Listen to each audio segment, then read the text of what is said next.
Jujur, saya kira budget 50-30-20 itu bakal terasa ketat banget. Tapi setelah saya coba hidup pakai aturan itu selama 30 hari dengan gaji nyata 5 juta rupiah, yang bikin saya kaget justru bukan bagian nabungnya. Yang mengejutkan itu hal lain. Dan di akhir video ini, saya bakal cerita momen tepatnya kapan saya sadar.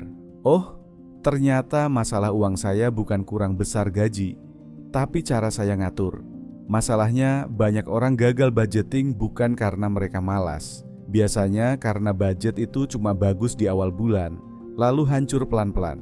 Di awal ada niat, ada catatan, ada semangat. Tapi begitu masuk minggu kedua, mulai muncul pengeluaran kecil yang kelihatan sepele. Ngopi sekali, ongkir sekali, makan di luar sekali, parkir sekali. Habis itu bingung. Kok gaji rasanya hilang padahal belum belanja apa-apa? Saya juga pernah di situ. Makanya saya coba bikin semuanya sesederhana mungkin. Gaji 5 juta saya pecah jadi 3 bagian.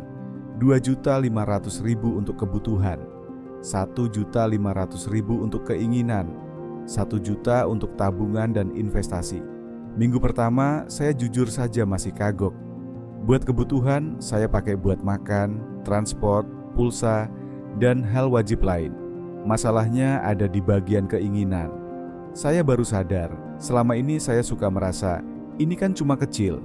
Padahal yang kecil-kecil itu justru paling sering bocor.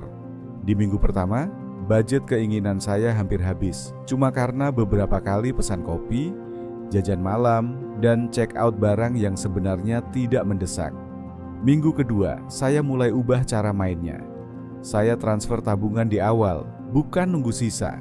Lalu saya batasi uang jajan mingguan, bukan harian. Jadi saya punya batas yang jelas. Efeknya lumayan kerasa. Saya jadi mikir 2 kali sebelum beli sesuatu. Minggu ketiga ada momen yang cukup lucu. Saya hampir beli barang yang sebenarnya saya nggak butuh. Bukan karena harganya mahal, tapi karena saya lagi capek.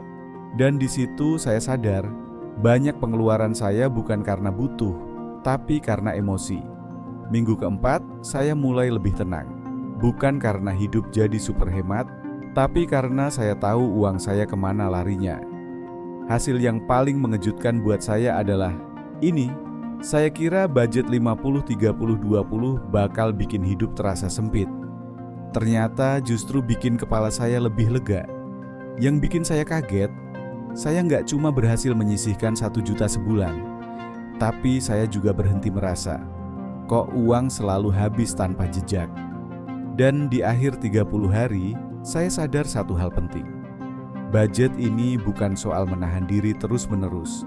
Ini soal kasih tugas yang jelas ke setiap rupiah. Begitu uang punya peran, hidup terasa lebih rapi. Kalau video ini ngebantu, subscribe ke Zero to Freedom. Karena di video berikutnya saya bakal tunjukkan satu kesalahan yang bikin budget banyak orang gagal, meski mereka sudah disiplin.